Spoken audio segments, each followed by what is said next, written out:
مما رزقناهم سرا وعلانية يرجون تجارة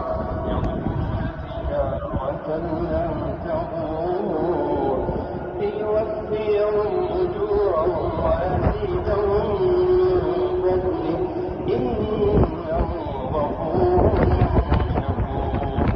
والذي أوحينا إليك من الكتاب هو الحق مصدقا لما بين يديه إن الله بعباده لخبير بصير.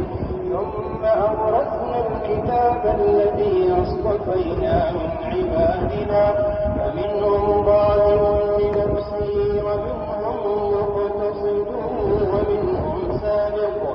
ومنهم سابق بالخيرات بإذن الله ذلك هو الفضل الكبير.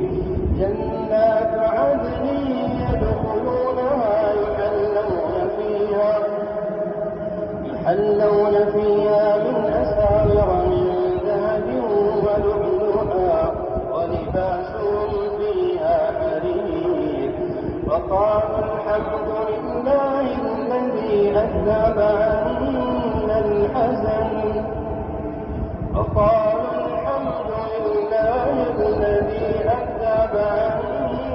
الحزن إن ربنا لغفور شكور.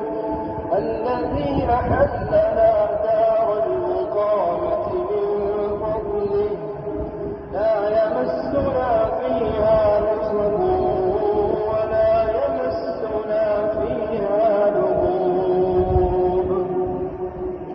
والذين كفروا لهم نار جهنم لا يقضى عليهم فيموتوا ولا يخفف عنهم من عذابها كذلك